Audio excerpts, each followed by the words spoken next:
it's so much, right? Do I post it? Is this intense?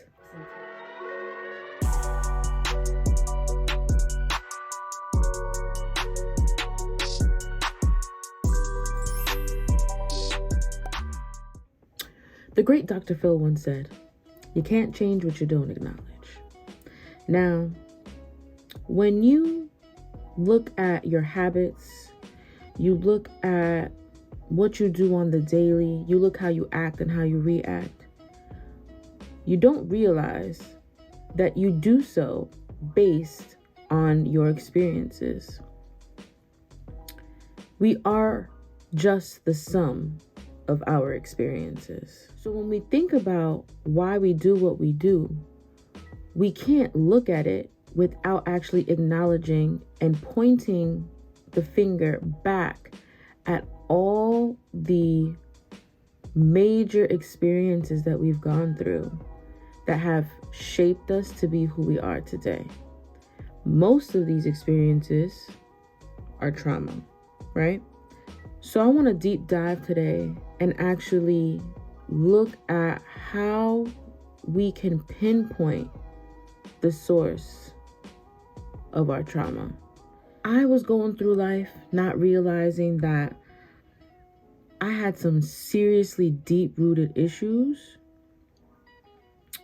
until things really started hitting the fan.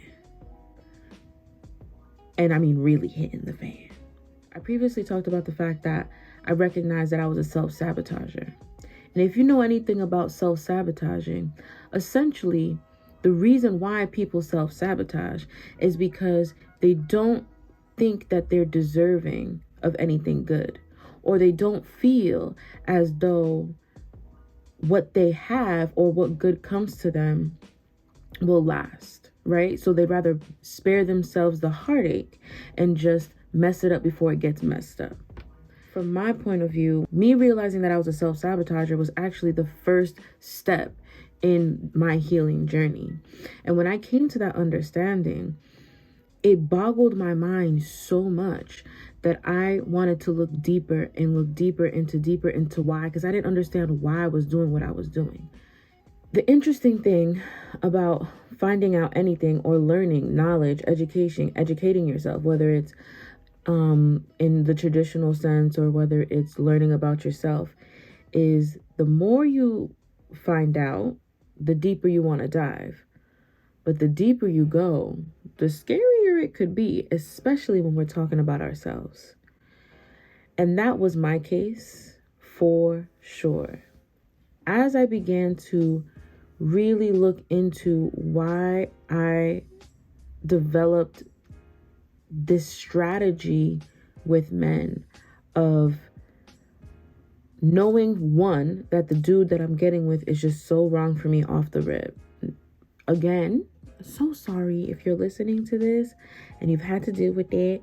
I'm sorry, boo. Okay, I wish you nothing but the best. Praying for you. Okay, amen. But for real, like, I had no intention in doing that consciously, but subconsciously, my mind was just like, yeah, you need to make sure that you put yourself in the position that this ain't gonna work out for real. And if things really start going good, then what you're gonna do is flip it, dip it, and reverse it, hit a little Missy Elliott on them, okay, and cut that off.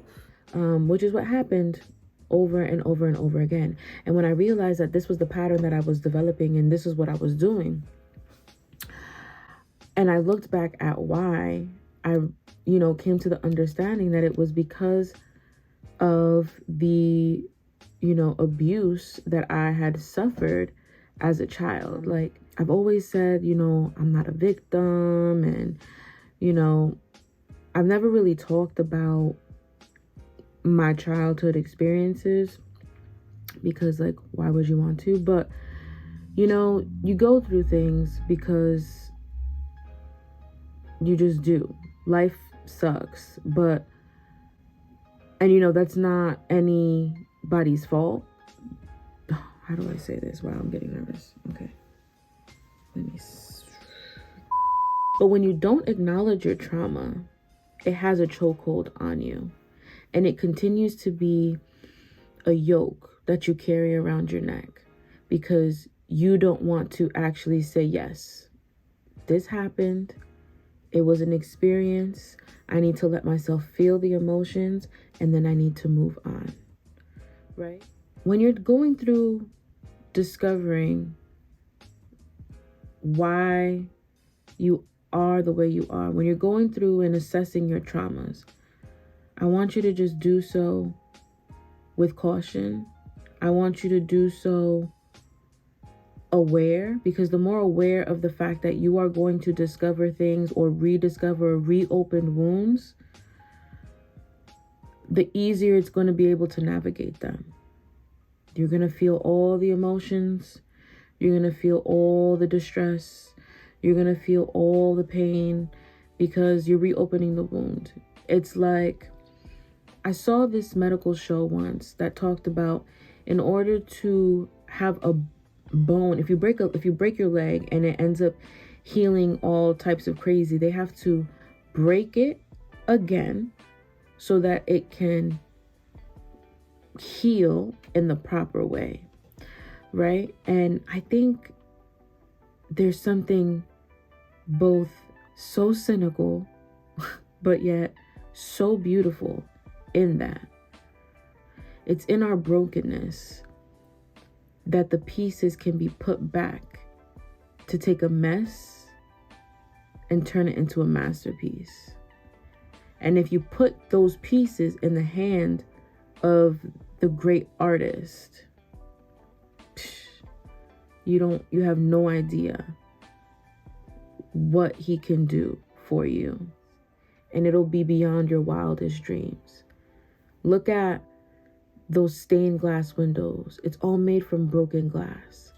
Like, we don't realize that the power of life through death, right? Like, you have to recognize, in order for you to go through this journey successfully, the old you has to die.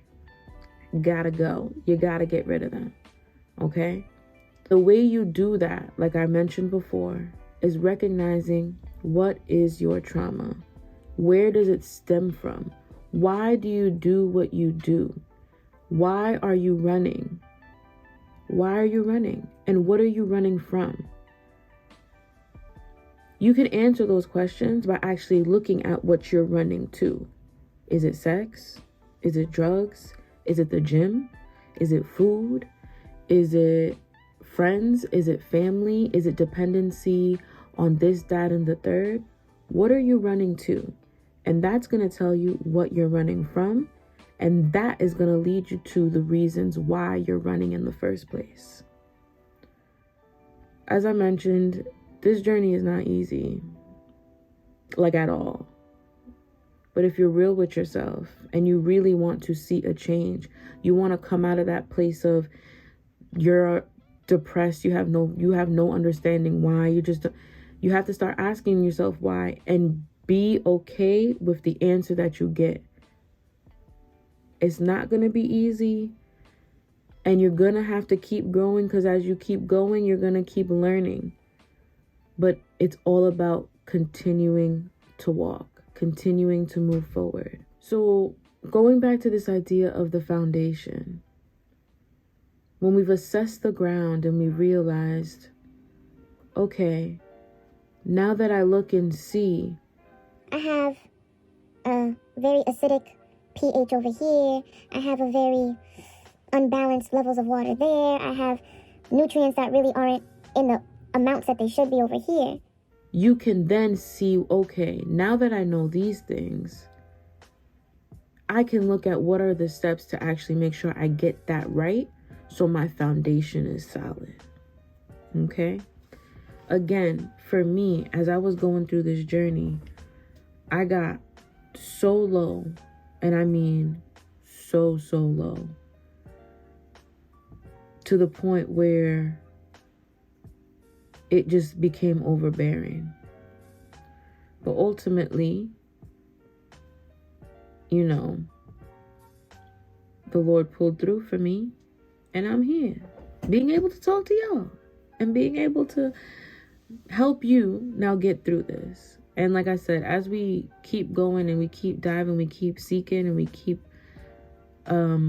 walking through this journey together, I'll share more and share more and share more about my personal journey. But I want to thank you for being accepting and allowing me to be transparent. And again, doing so because I know even if it's just one person who needs to hear this, you are worth it. You are valuable.